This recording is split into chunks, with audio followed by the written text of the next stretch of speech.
नमस्कार, स्वागत है आपका हमारी खास पेशकश कमोडिटी फटाफट में, जहां हम आपके सभी सवालों के जवाब देते हैं। अगर आपके पास भी कोई सवाल हो तो आप हमारे नंबर पर भेज सकते हैं अपना नाम, अपने शहर का नाम और सिर्फ कमोडिटी से जुड़े सवाल भेजें। नंबर है 9136934065। इस नंबर पे अपना नाम, अपने शहर का नाम और कमोडिटी से जुड़े सवाल भेजते हैं। हमारे दो मेहमान हैं जो आप सवालों के जवाब देंगे। वीरेंद्र वकील साहब हैं पैराडाइम कमोडिटी एडवाइजर से और नवनीत दमानी हैं मोतीलाल ओसवाल से। आप दोनों मेहमानों का बहुत बहुत शुक्रिया, आपने वक्त निकाला। शुरुआत करेंगे गोल्ड और सिल्वर के साथ, क्योंकि यहां पर जबरदस्त तेजी दिख रही है। दोनों ही काउंटर में करीब करीब 2-2 हजार रुपए की तेजी दिख रही है। नवनीत जी, सोने पर सबसे पहला व्यू आपका, क्या हो रहा है सोने में सर? फिर से ये तेजी बढ़ती जा रही है क्या? फिर से 1 लाख पार करने वाला है क्या सोना? वेल विश्वनाथ जी, हम देख रहे हैं अच्छी खासी वोलेटिलिटी गोल्ड के प्राइसेस में लास्ट कुछ महीनों में देखने मिल रही है। एंड दिन प्रतिदिन 1000 से 1500 रुपए का गड़बड़ तो बहुत मामूली बात हो गई है। मेरे हिसाब से लाख पार करेगा कि नहीं, ये थोड़ा सा वेट एंड वॉच करने वाली बात है। बट डेफिनेटली पॉजिटिव मोमेंटम फिर से सेट इन हो गया है। कल के सत्र में हमने देखा है कि ताइवान की तरफ से जो न्यूज आई थी गाजा स्ट्रिप के ऊपर हमले की, वो एक बहुत बड़ा पॉजिटिव फैक्टर था। उसके साथ साथ में जो आंकड़े आ रहे हैं सेंट्रल बैंक की तरफ, वो भी अच्छी बाइंग दिखा रहे हैं। एंड डॉलर इंडेक्स की वोलेटिलिटी प्लस एक रेट कट की जो पॉसिबिलिटी है वो फिर से गहरा रही है, जिसके चलते एक एक पूरा माहौल बन रहा है कि गोल्ड प्राइस में फिर से एक तेजी देखने मिल सकती है। ऑल इन ऑल ये तेजी एक रीजन करेक्शन के बाद टिकाऊ है कि नहीं, ये अगले कुछ दिनों में ही पता चलेगा। इस पे थोड़ा सा वेट एंड वॉच वाले मोड पे रहना चाहिए। बट वोलेटिलिटी बहुत ज्यादा हाई है।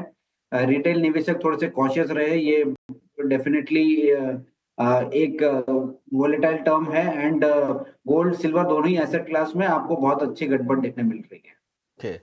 तो ये माहौल काफ़ी वॉलेटाइल है। किसी भी एनालिस्ट के लिए अभी ये बताना कि भाव किस तरफ जाएगा बहुत मुश्किल काम है, क्योंकि एक तरफ ट्रेड पॉलिसी को लेकर और जिस तरफ से बार बार ट्रंप का बयान आता है, अब विदेशों में जो फिल्में बनती हैं उस पर 100% टैरिफ की बात कर रहे हैं और साथ ही अगले 2 हफ्ते में वो फार्मा को लेकर भी पॉलिसी आ जाए। लेकिन उससे भी ज़्यादा जो जियोपॉलिटिकल कंसर्न है, खाड़ी देशों का जो इजराइल का एयर स्ट्राइक जो हुआ है यमन में और बाकी, वो ईरान तक भी बढ़ सकते हैं। ईरान पर भी हमले की बात पर भी विचार चल रहा है। इस तरह की खबरें आ रही हैं और साथ ही भारत पाकिस्तान के बीच तो तनाव बना हुआ है। बॉर्डर पे किस तरह के तनाव हैं हम सभी जानते हैं।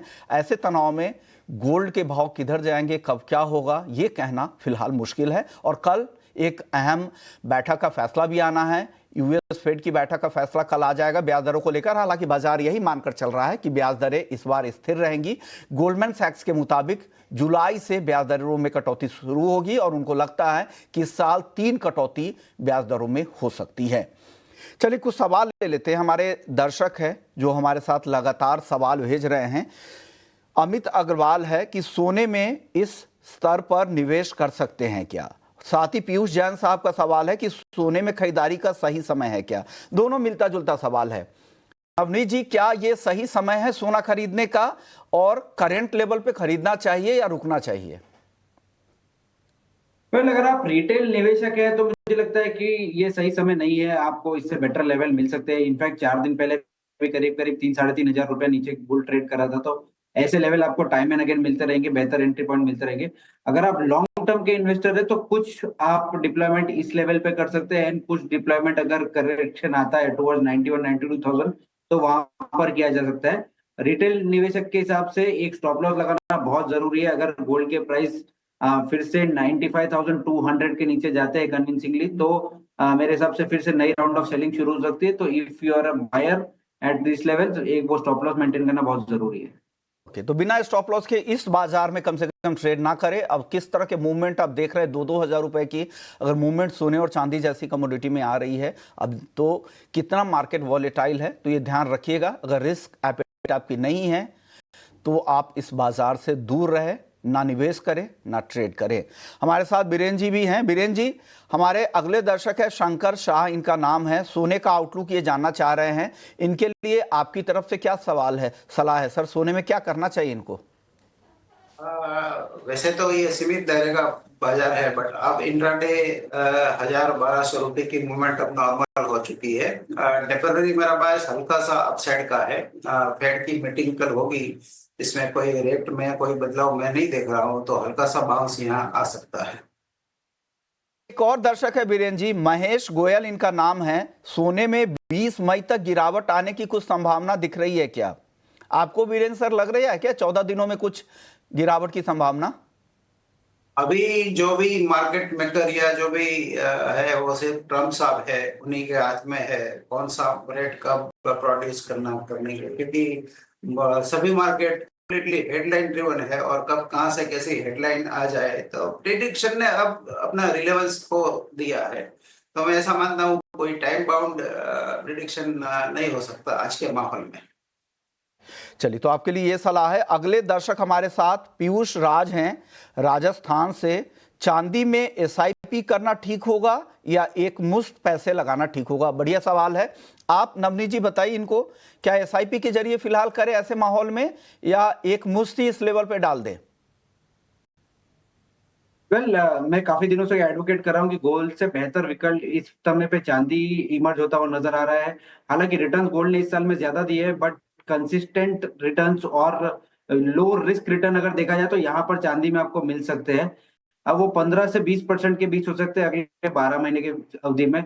मुझे लगता है कि आप एसआईपी मोड में रहिए, और 90 से 91 हजार तक जहां तक करेक्शन अगर आपको देखने मिलता है, ये 95 हजार से 90-91 हजार तक, वहां पे हर लेवल पे एंट्री बनाते रहिए। बिकॉज एक साथ डालना है कि स्टैगर्ड वे में डालना है, depends on what kind of volatility market में आने वाले कुछ दिनों में रहेगी।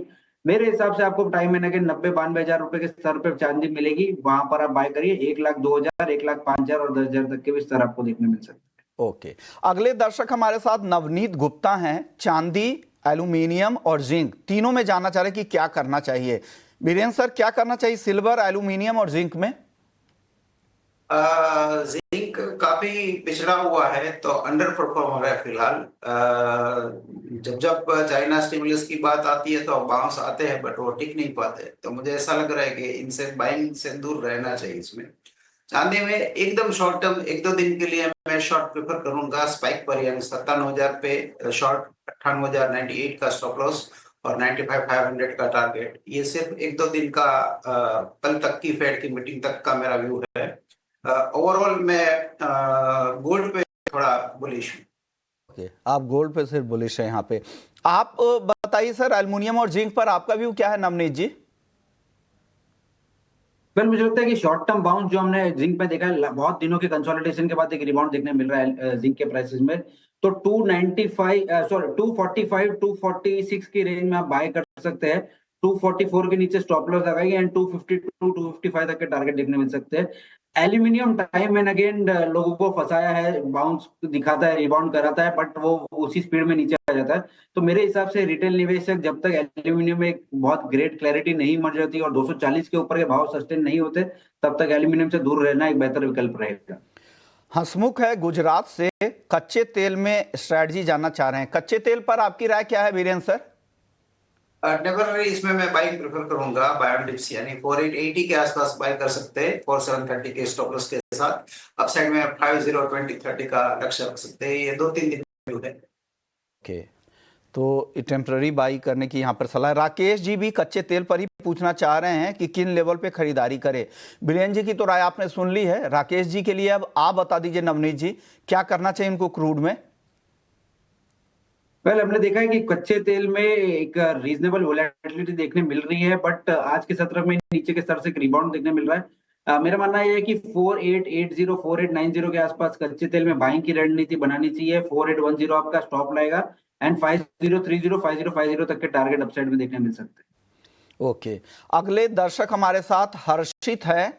नेचुरल गैस में क्या स्ट्रेटजी होगी, क्या कॉल है? हर्षित के लिए क्या सलाह है? एनजी में क्या करना चाहिए बीरेन सर?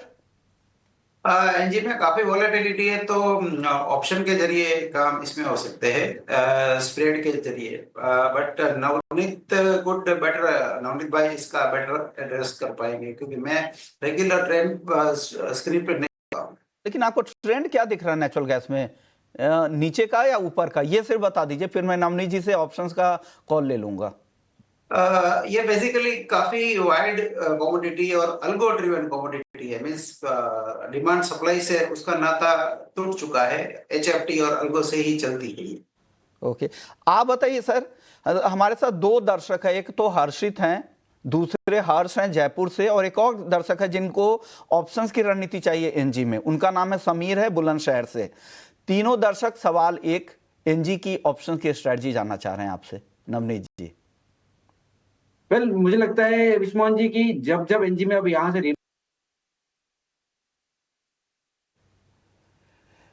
आपके ऑडियो में कुछ दिक्कत हो रही है नवनीत जी, आपके उस सवाल का जवाब मैं वापस से लूंगा, तब तक मैं दो सवाल ले लेता हूं एग्री मार्केट पर। बीरेन जी एग्री मार्केट को भी क्लोजली ट्रैक करते हैं।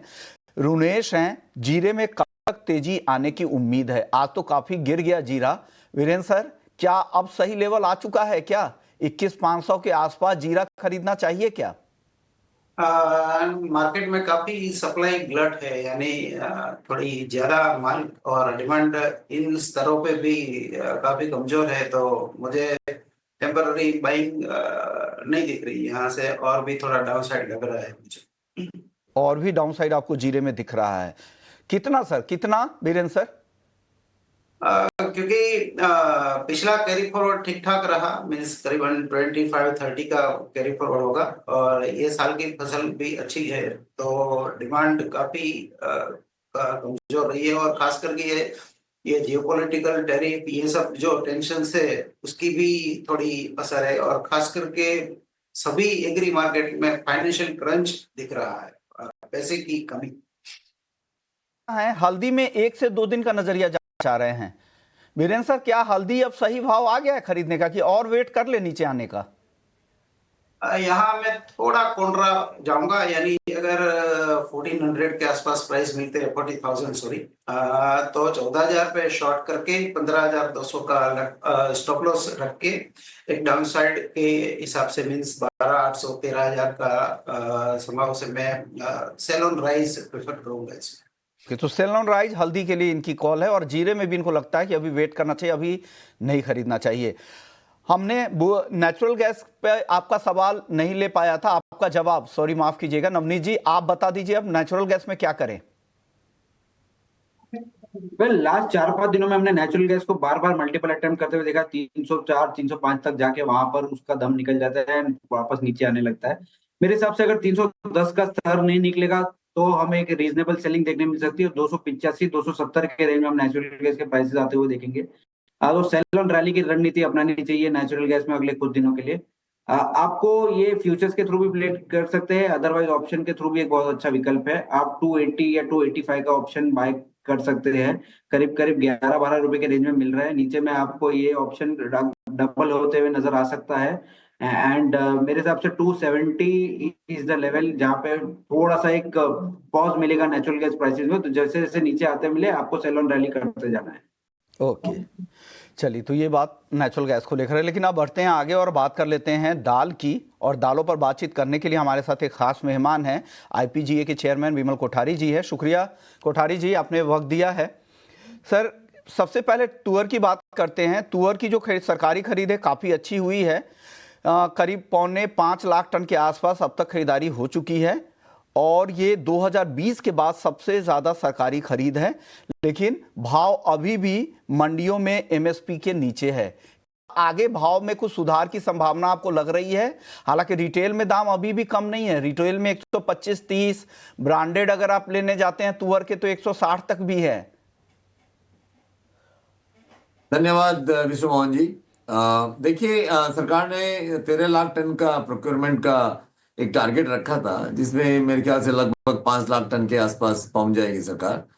और सरकार ने जो प्रोक्योरमेंट है उसका टाइम भी है वो बढ़ाकर 31 मई तक रखा है, तो मेरे ख्याल से कुछ क्वांटिटी मिल जाएगी और इसमें, लेकिन डेफिनेटली हम 13 लाख टन तक नहीं पहुंच सकते हैं। तो और जहाँ तक दामों का सवाल है, दामों में खास वृद्धि नहीं हुई है, और दाम अभी भी या तो एमएसपी के आसपास या एमएसपी से थोड़े नीचे चल रहे हैं। और हमारे यहाँ अभी कुछ इंपोर्ट भी हो रहा है बर्मा से, और उसके भाव भी काफ़ी कम है। वो 65 रुपीज़ में यहाँ लेमन जो तुअर है वो बिक रही है। अफ्रीकन तुअर भी 60 से 65 रुपए के बीच में है। तो भाव का जब तक दामों का सिलसिला देखें तो दाम तो काफी स्थिर है, दामों में वृद्धि भी नहीं हुई है। सरकार ने भी लगभग ऑलमोस्ट 5 लाख टन माल प्रोक्योरमेंट कर लिया है। तो मैं देखता हूँ एक स्थिरता बनी हुई है, और मुझे नहीं लगता है कि दामों में बहुत ज्यादा अभी वृद्धि होगी, क्योंकि 2 महीने बाद में अगस्त में जुलाई एंड और अगस्त में अफ्रीका की नई क्रॉप आ जाएगी। वहां से भी हम देखते हैं कि कम से कम 6-7 लाख टन का वहां से भी इंपोर्ट जो हम रेगुलरली करते हैं वो भी इस साल होगा। तो मैं बहुत ज्यादा दामों में वृद्धि नहीं देखता हूँ, खासकर अभी आने वाले समय में, क्योंकि एक तो हमारे यहाँ सस्ती दालों की दूसरी सस्ती दालें बहुत उपलब्ध है। जैसे येलो पीच जो है आज भी हमको 35-36 रुपए में मिल रहा है, और उसकी जो दाल है वो भाई 40-42 रुपए मिल रही है। तो दूसरी जो सस्ते विकल्प हैं, जैसे आपने बताया कि रिटेल में अभी भी महंगे हैं, तुअर महंगी मिल रही है, 125 से 160 रुपए तक मिल रही है। तो मैं समझता हूँ जी, जो हमारे यहाँ जो एक एक एक एक जो particular section of the society है उनके लिए बहुत इंपॉर्टेंट है, और वो प्राइस को देख के वो अपने डिमांड को भी शिफ्ट कर लेते हैं। तो मैं समझता हूँ इसमें थोड़ी डिमांड भी काफी शिफ्ट हुई है, और जो सस्ती दालें हैं उसकी तरफ डिमांड गई है। तो जैसे कि चने के भी देखिए, चने की भाव भी अभी एमएसपी के आसपास है, या उससे कुछ नीचे चल रहे हैं।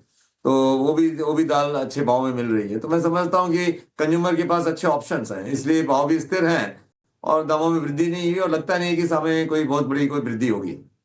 सर अब इस चने के बारे में बताइए और मसूर के बारे में, यहाँ पर क्या हाल है? चने में देखिए, सरकार ने प्रोक्योरमेंट का एक टारगेट रखा था इस साल। अगर आपने देखा होगा शुरू में 4.3 मिलियन टन, मतलब 43 लाख टन का प्रोडक्ट प्रोक्योरमेंट का सरकार के टारगेट रखा है। लेकिन अभी बहुत कम चने में जो है वो प्रोक्योरमेंट हुआ है, लगभग 1 लाख टन के आसपास हुआ है। चने की जो अराइवल्स है वो राजस्थान में और एमपी में है, और गुजरात में भी अच्छी है। लेकिन अभी तो प्रोक्योरमेंट खास हुआ नहीं, क्योंकि किसान जो है वो या अभी जो भाव है वो एमएसपी के आसपास चल रहे हैं। तो किसान भी क्या है, मैं या तो मैं देख रहा हूँ कि कुछ जो है लोकल में भी काफी लोगों ने स्टॉक किया है चने को इन भाव में, और अब किसान भी है जो बहुत ज्यादा सस्ते में भी नहीं बेचना चाहते हैं। तो मैं समझता हूँ कि इसीलिए सरकार का जो प्रोक्योरमेंट का टारगेट है वो पूरा नहीं हो पा रहा है। और लेकिन भाव में स्थिरता बनी हुई है, और मुझे नहीं लगता कि चने में कोई खास अभी भाव में वृद्धि आएगी। लोग ऐसा कई लोगों का मानना है कि भाव में आगे बढ़कर वृद्धि होगी, लेकिन मैं समझता हूँ कि जो हमारे अवेलेबिलिटी है दालों की, और हमारे जो सस्ता इंपोर्ट दालों का जो इंपोर्ट खुला हुआ है उसको देखते हुए मैं नहीं समझता हूँ कि दालों में कोई खास वृद्धि है, चने में भी कोई वृद्धि होगी।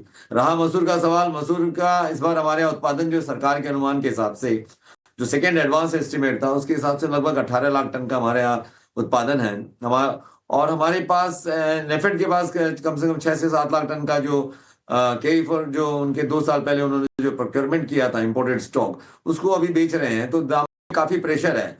अगर हम देखें इंपोर्टेड जो मसूर है वो 57-58 रुपए में मिल रही है, जबकि हमारा जो एमएसपी 67 रुपीज है।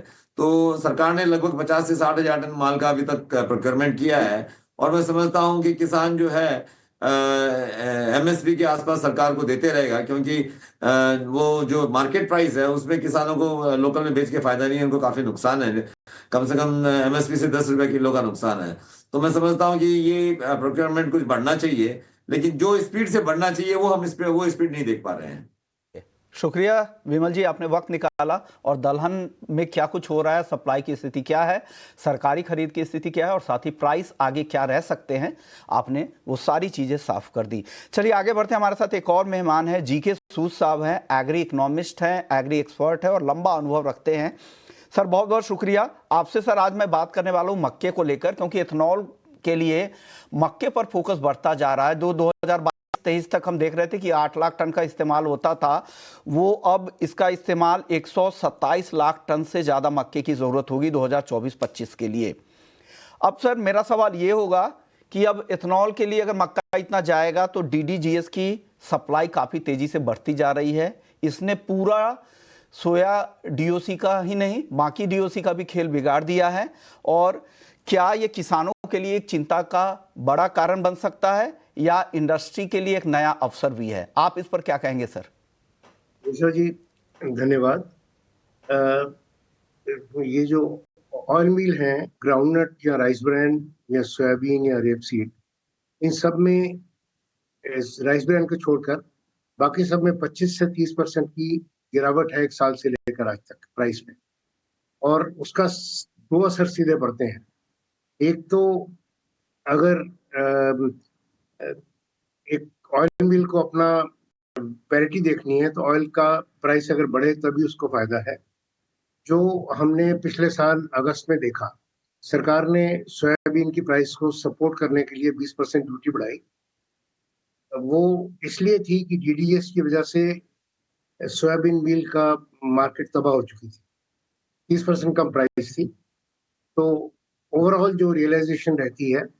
दूसरा यह है कि उसके लिए फार्मर को प्राइस कम मिलती है और ऑयल सीड्स के लिए अभी फिलहाल जैसे महाराष्ट्र और एमपी में एमएसपी चल रही है,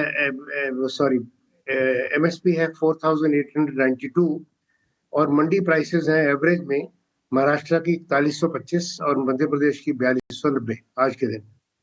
तो किसान को भी एमएसपी नहीं पूरा मिल रहा पा रहा और हमने कॉस्ट ऑफ प्रोडक्शन से सोयाबीन की एमएसपी को कंपेयर किया है, ये बहुत ज्यादा नहीं है। इससे cost of production he cover होती है और कोई 20-25% ऊपर है, बस ज्यादा नहीं है। तो इसके लिए प्रोडक्शन, ऑयल सीड्स की प्रोडक्शन और इंडस्ट्री की वायबिलिटी दोनों पर ही डीडीजीएस का गलत असर पड़ा है। सवाल आपसे होगा, क्या लॉन्ग टर्म में आपको लग रहा है कि डीडीजीएस क्या जो पारंपरिक डीओसी का सस्ता और परमानेंट विकल्प बन सकता है क्या? क्योंकि इसमें यह है कि इसका एंड यूज क्या है। इसमें 35% प्रोटीन है, सोयाबीन में 42 से 40% प्रोटीन है सोयाबीन मील में। यहाँ तक तो ठीक है, पर प्रोटीन तरह तरह की किस्म की होती है। डीडीजीएस में कहा जाता है कि वहां पर भी 45% प्रोटीन है। हाँ, तो प्रोटीन जो है तरह तरह की किस्म की होती है। सोयाबीन की प्रोटीन अच्छी गिनी जाती है और वो प्रोटीन ब्रॉयलर के लिए एक किस्म की कंपल्सरी है। ब्रॉयलर में इसका जो यूज है वो इतना ज्यादा नहीं हो सकता। जैसे यूएसए वगैरह में एक्सपेरिमेंट हुए तो 10 से 12% तक हो जाता है। हमारे देश में 2-3%, क्योंकि एफ्लाटॉक्सिन बहुत ज्यादा है, करीब 70 ppb है, जबकि 10 ppb का स्टैंडर्ड है। और उससे बर्ड का लिवर खराब हो जाता है और वो मर जाता है। और इसलिए पोल्ट्री सेक्टर में, ब्रॉयलर में तो उसकी सब्स्टिट्यूशन कम हो रहा है। लेयर में थोड़ा 5% तक हो रहा है जो अंडे देने वाली मुर्गी है। परंतु कैटल फीड में जहाँ की ऑयल मिल्स की इनकॉर्पोरेशन होती है खली की, वहाँ ये लगभग सारा सब्स्टिट्यूट हो सकता है। और इसीलिए हर तरफा, चाहे वो रेपसीड मील हो चाहे ग्राउंडनट मील हो, उनमें 25 से 30% की गिरावट देखी गई है। और ये आपने अवसर कहा था, ये जो सेक्टर है फीडिंग सेक्टर, कैटल फीड का, इनके लिए तो वाकई अवसर है। इवन पोल्ट्री फीड की कॉस्ट ऑफ प्रोडक्शन इससे कुछ कंट्रोल में आ जाती है, क्योंकि जितना भी सब्स्टिट्यूशन करें उनको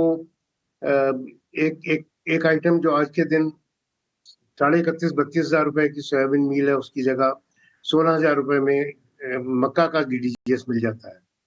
तो जहाँ 2-3% का सब्स्टिट्यूशन भी है वो भी है तो सही। और तो अवसर ये फीड इंडस्ट्री के लिए है और लाइव स्टॉक सेक्टर के लिए है। दुविधा ये ऑयल सीड इंडस्ट्री के लिए है, ऑयल सीड फार्मर के लिए है और पॉलिसी मेकर के लिए, क्योंकि उनके लिए बहुत मुश्किल है कि एमएसपी मेंटेन करवा पाना, डिफेंड करवा पाना। और दूसरी चीज ये है कि मेज दूसरी क्रॉप्स में, जो क्रॉप्स में हमें अच्छी प्रोडक्शन चाहिए, जैसे सोयाबीन या पल्सेस, उनका एरिया में भी इन्वेट कर सकता है। तो जैसे 2 मिलियन हेक्टेयर की ज्यादा प्रोडक्ट इस बार सोइंग हुई, तो कहीं ना कहीं से एरिया आया है।